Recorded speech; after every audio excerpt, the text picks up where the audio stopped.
Well, hello. How are you doing? This is the S. Anthony Thomas. This is the S. Anthony Says podcast. Hello. How are you, my friends? You know what? Normally, I talk about wacky things, just to lighten things up. And I definitely plan on doing that, a lot of that, seeing as how you're all stuck in a house, just like I am for the most part. And I noticed that there's a lot more people listening. And it's really weird. The listening pattern before this pandemic was it was kind of spread out, during the week, or the day the episode would come down, a whole bunch of people would listen to it. Then it would dip a little bit. Then there'd be another spike, and then it would dip a little bit. Then there'd be another spike. But now there's these, now it's like a monstrous spike, right after the episode comes out, because everybody that would normally get around to it by Wednesday or Thursday are like, nah, well, I'm stuck in the house. Might as well listen to his dopey behind now. So I appreciate that. And also the new people that have come listening. And thank you to those that have been listening. Because always at the end of the show, I say, hey, rate the podcast and tell people about the podcast and all of that kind of stuff. I want to thank you for telling people about the podcast. And then for the people that have come along because of recommendations and said nice things. I want to thank you for that. Okay. And, all right, let's get this going. I'm at the point now where there's a part of me, a growing part of me that just wants to look at social media as if it's a person. Look at social media as a person. All of social media, so Facebook, Twitter, this, that, the other, all of those other things. And essentially just walk up to it and say, hey, social media, fuck you and goodbye. That's the attitude I have about social media at this point, because I've been on it for a long time. I've been doing this podcast for 7 years. I've been on social media for maybe 10 or 11 years, something like that. I mean, actively on social media. I mean, I was always there, but I was always using someone else's account to look up something because I just didn't really care that much. Then I got on social media and I did not understand it in its infancy. And quite frankly, it's changed so much over the past 10, 11 years that it's not even the same thing. But in the beginning, it was very, very similar to stand-up comedy when I started doing stand-up comedy. I started doing stand-up comedy when I was 17 years old. So essentially, I've been doing comedy for my entire adult life plus 10 months. That's a long time. And they're very similar. There's a parallel and there's a growth pattern and a maturity that happens with everything. I'll give you an example regarding comedy, and I'll show you the parallels I'm talking about. When I started doing comedy, like I said, I was 17 years old, and it was a fun time. I was learning the craft, and everyone around me was learning the craft. Some of my friends, a lot of my friends that I still have now, have been doing it a couple of years longer than me, so they kind of took me under their wing. Come on, kid, and it was fun.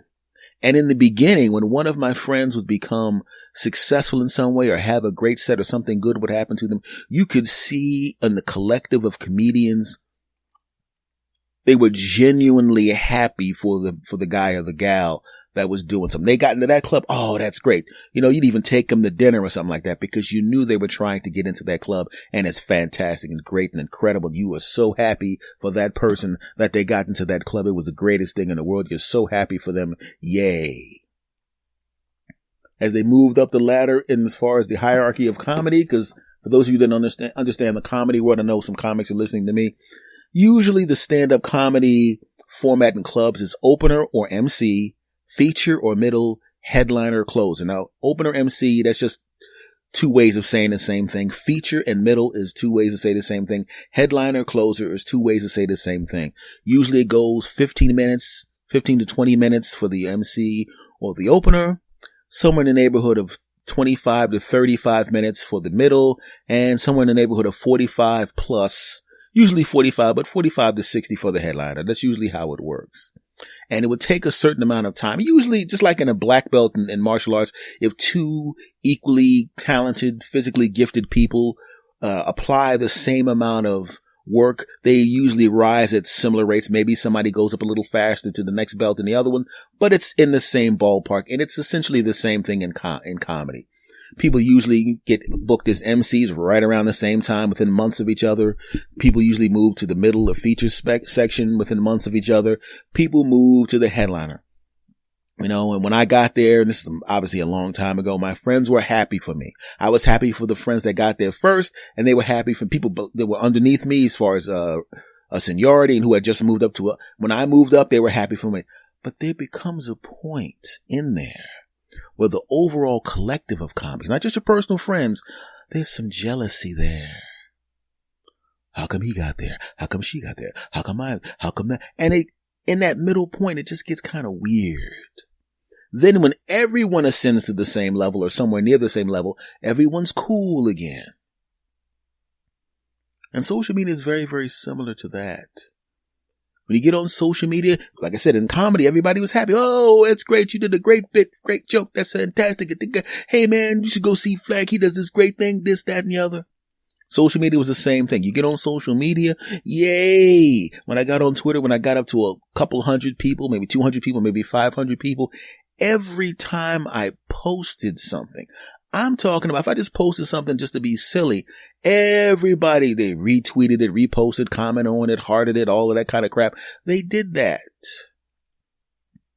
But as I started to get higher and higher, as I started to collect more and more people, you start noticing that all of a sudden people don't like your stuff as much, or they don't retweet your stuff as much, or they don't comment as much. And some of it is people that just go, oh, how come he got that many thousand? And some of it is, quite frankly, they also have now started to acquire a large number of people listening to them. So they don't even see your tweet. You can tweet something, they won't even see it. Where before they did, now they don't. And you start to sit there and you're going, what the hell am I posting stuff for if nobody's going to see this crap? It's like when I started doing this podcast. When you started to do a business, you open up a business. You know your cupcakes are good. You got some great cupcakes. Everybody that actually tasted your cupcakes love your cupcakes. And when I started doing this podcast, not a gosh dang person was listening to this crap. I look at the stats and I would put after episode, and they would have a big old 0 next to it.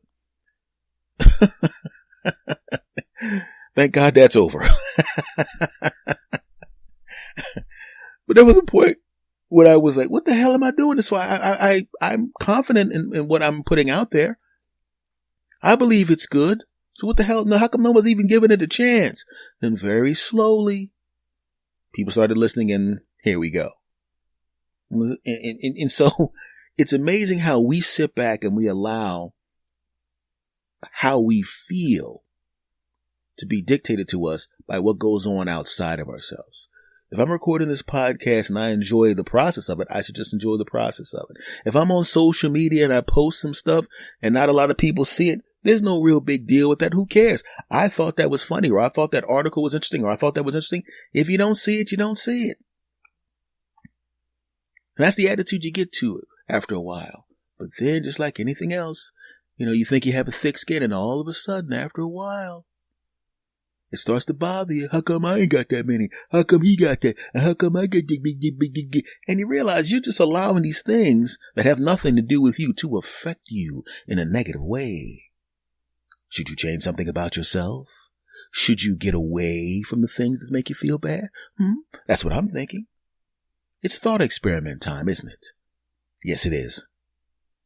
Think about the 80-20 theory or the Pareto principle. 80% of the things you do produce 20% of the results.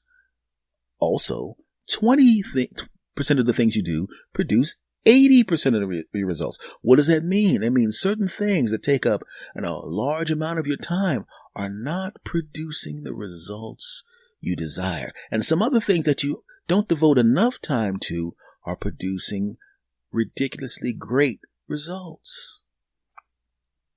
Let's bring this to a friendship thing. Let's make this more personal. Let's not think in the abstract. Let's not talk about some theory that people use in business and academia. Let's not do that. Let's make it more personal so we can feel it, right? Good. You have a circle of friends, 10 friends that you hang out with. These are the 10 non-relatives you hang out with the most. The 10. There's 8 people that you hang out with, and when you hang out with them, It's okay. Sometimes it's a little fun. Sometimes, Sometimes you're kind of wasting your time. Sometimes they're just there. But always you don't feel that great when you're around them. It's okay. You know, if you go to the bar, the sports bar, you like the football game that's on. You love the Buffalo Wings, right? But the company, right? When there's a commercial on and you have no desire to talk to them because you don't even want to talk about that fantastic catch. You just go, hey, and you look at them and think, You go home, you don't feel great. You don't even feel like you had a great time. He's like, the game was cool, but I could have done that. I could have watched it at home in my house. Right? Ugh. But those other two friends, ooh, you could literally be sitting in your house with the TV off, sitting there with a beer in each one of your hands, talking crap, and it's the best thing in the world. You start the conversation, you look at the clock, dang, it's 9 o'clock, you got here at 9 o'clock in the damn morning, what the hell? You don't realize how much time went by, and you feel great, and they gotta go home, or you're at their house, and you gotta go home, and you don't want to go, and they don't want you to go, and you understand it's a little bit different. With the 8 people, the time went slowly. But with the 2 people, hey, what the hell? A year went by. What? You know what I'm talking about. With the 8 friends, you didn't learn anything. You didn't get any advice. When you tried to give advice, you knew they weren't paying attention. It wasn't that great. With the other 2 friends, you give advice and it works. And they're like, thanks, buddy. They give you advice and it works. Thanks, buddy. You feel like you learned something being around them because they're similar enough to you. Where you love being in each other's company, but different enough from you that they can offer insights, experience, and knowledge that actually makes you better, gives you a base of knowledge that you didn't have, gives you resources that you didn't have at all. They make you better.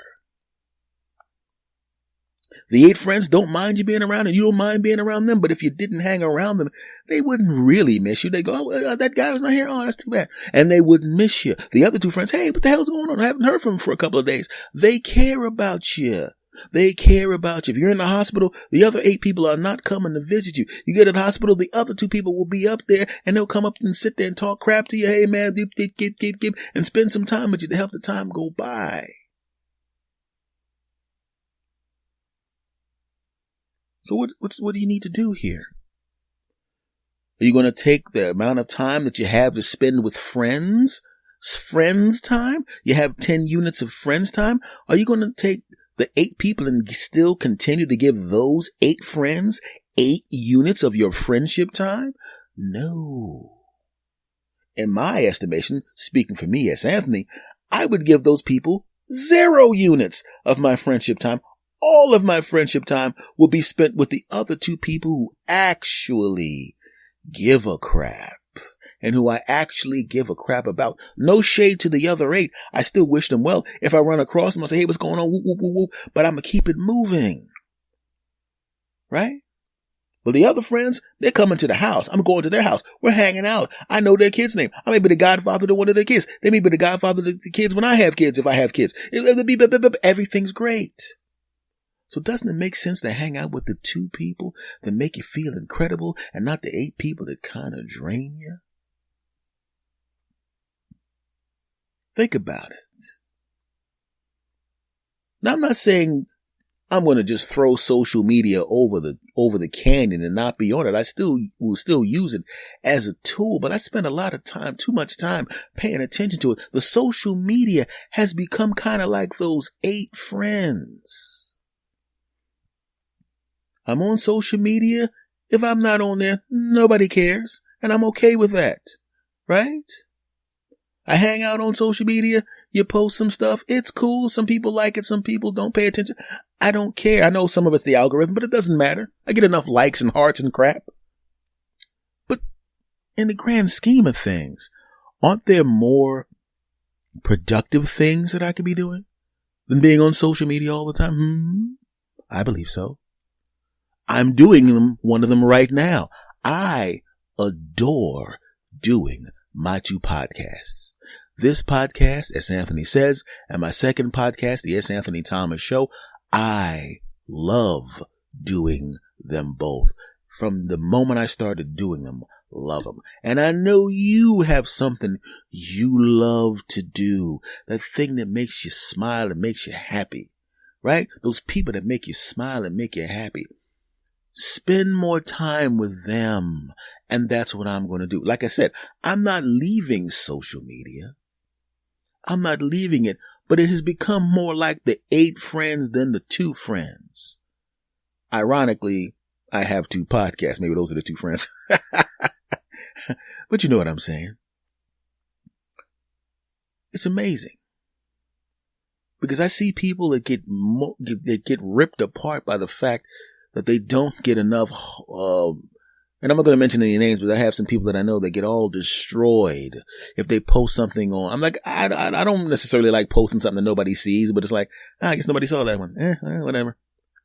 I'm like, whatever. But I know people that get ripped apart, hate it. It crushes them. That was a great thing that I put up the joke and the thing. And how come I put up some stuff, man, and then I put up a post something on Facebook, man, nobody sees it, and then somebody will post a video on some cats, and everybody sees it. I posted a really good thing on there about some stuff that was important, and nobody paid attention to it. But then you put up a video of somebody falling down some steps with a brown stain in the back of their pants, and everybody's liking it, and I don't get no hearts and yeah.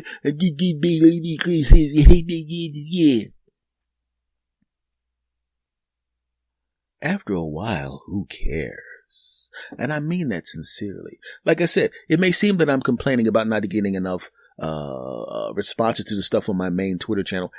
I understand why. Like I said, when I started, it was like I would post, today's a good day, 50 hearts, 50 retweets, Right? Once again, I had 50 people follow me, and they had 50 people following them. So when you posted something, they all saw it. When you got 8, 9, 10,000 followers and more, the people following you, they don't see that crap because they also got 8, 9, 10,000 followers. They don't see that. So don't worry about it. And don't worry about getting so many hearts and smiley emojis on Facebook. Don't worry about it, right? In the grand scheme of things, does it really matter? Say you post something and it gets 1,000 smiley faces on Facebook and you feel great. Oh, they love that bit I just wrote. That wonderful meme I've created. That joke I put up there. That video, they loved it. I got 1,000 smiley faces. This is fantastic. Ha ha ha. Did that make you any money? No. I just paid my car insurance. Imagine I go into the bank to pay the car insurance, and the lady behind the counter goes, "Hi, Mr. Thomas. Nice to see you again. How's your month been?" "Oh, it's been great." Person behind the counter "Hey, that's great." And I hand the check over, and she's like, "Oh, we have a problem here." And I'm going, "Problem? What are you talking about, man?" "Oh, yeah, you didn't know that? Oh, we don't take money anymore. We don't take checks." I'm like, "Oh, you want me to swipe my card?" "Oh, no card swipes. We don't do that either." You have your phone on you? Yeah. Okay, I want you to go to your Facebook page, and I want you to post the most recent post of yours. Show it to me, and I will collect the smiley faces from your Facebook account. Huh? Yeah, we don't collect money anymore. We collect heart emojis and smiley faces, and that's how we don't do money here anymore. It's if you notice out front, it said bank of, but the word bank was ripped off, and it just says smiley face there because we're not technically a bank anymore. We just collect smiley faces. Money has become moot in this particular universe. You probably should have been more cognizant of how many smiley faces you got on Facebook because as a turn, you do have just enough smiley faces on your Facebook page, but you actually have some money in your account. We don't acknowledge that. You might as well just take it out and burn it. Oh, I'm going to go outside right now and I'm going to post some cat videos and I'm going to come back and buy a new house. Well, we'll see you then, Mr. Thomas. Right? So what I'm saying is, I've noticed that I've been a lot more productive whenever I take some time off from social media or I spend more time on some other stuff. Obviously, that's an obvious thing. But because social media becomes so addictive, you find yourself scrolling, looking for something to scroll and scroll. Let me see a bunch of people saying negative things about a politician that I don't like. Yeah, ha ha, yeah, get him or get her, ha ha ha, yeah. All right, let me see some heartwarming stories about a baby who couldn't hear, but they can now hear because of the hearing aid. Oh, I love baby. Look at that baby. Oh, look at that baby smile. When he or she hears a mother or father's voice. This is you know what? That's really great. I think that's a beautiful thing to see that baby smile. Let me scroll some more. Yeah, the person that I don't like in politics is getting some more stuff. Wait a minute. This is somebody that actually likes the person in politics that I don't like. What the hell kind of what kind of crap is that? You're going to like somebody that I don't like. I don't like that crap. This is ridiculous. Oh, there we go. Somebody is saying something positive about an entertainment person that I like. This is great. Wait a minute. Somebody's up there saying something negative about that person. I can't take this crap. I've been online 8 hours and have done nothing. Oh, maybe I should post something. Let me post that joke. That's a real joke. Good joke I just thought of. 15 minutes, 30 minutes, 45 minutes, 60 minutes, 3 hours. I ain't got no likes on that. That's a good joke. What the hell? I'm going to retweet it again. Maybe it's the wrong time of day. Maybe that's what it is. There we go. 15 minutes, an hour. Oh, I got a like. Oh, great. Let me see who liked it. Sexy Mama 451. Hey, ha ha ha. That's funny. But you know what's not funny? Not signing up to my OnlyFans account so you can see more of these. Oh, what the hell is it? It was a fake like for some person who just wanted me to go to some damn account to see her breasts. Taking me blow this picture up. No, don't blow the picture up. No. I can at least blow the picture up. There's nothing wrong with that. Goodness gracious. Whew. I mean, that's wrong. That's wrong. Okay, that's not, no. Anyway, folks, all I'm saying is to the version and to the amount of activity that I used to use and energy I used to put into, just playing around on social media, I'm going to have to say fuck you and goodbye to that. I'm going to have to say that to that version, that amount of social media that I used to do before today, I'm going to have to say to that, no. I'm going to have to say social media, fuck you, goodbye. Once again, I'm not leaving social media. It's a wonderful tool, but I will not be on it anywhere near as much as I was before, because at this point in time, social media is the 8 friends and doing podcasting and working on my stand-up act and living a life that's not staring at a computer screen or a phone screen. That's the 2 friends. And I realize that I'm going to spend 9 of my 10 friendship units on that and 1 on social media. So I'll still be here on social media, but it ain't going to be as much as it was before. I know some people that have actually made that choice. They didn't tell anybody they were making that choice, but they made that choice and they were a lot happier. They were a lot happier and a lot more productive. And just like everybody else in the world, just like everybody else, I would like to be happier and more productive. And that's what I'm going to do. So before I go, I would just like to say, like I said, I'm not suggesting you leave social media because that's ridiculous. But what I'm saying is, if there's some stuff that's not making you happy and it's watering down your production, or it's sucking up too much of your time, whether it be a person or whatever, don't you think it's time to spend less time doing that and more time doing stuff that makes you feel good? I do. So do it, because I am. All right, folks, this has been episode number 387 of the S. Anthony Says podcast. Thanks again, you wonderful bastards, for listening to this crap. Love you, every last one of you. Go tell more people about this podcast. Tell them to listen to it, or you're going to not talk to them ever. That's going too far. But recommend the podcast, rate and review, listen to both podcasts. This podcast is called S. Anthony Says. The other podcast is called The S. Anthony Thomas Show. Google them both, subscribe to them both, recommend them both, rate and review them both, and come back and listen to them both regularly.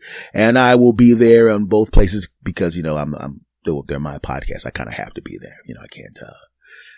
I can't farm that out to somebody else because no one else has my charm, wit, and swag. Yes, I do. F y'all. All right, guys, I'm about to say goodbye. And I'm going to say goodbye the way I always say goodbye. And I want you to do it with me on the count of 3. Are you ready? Of course you are. 1, 2, 3. S.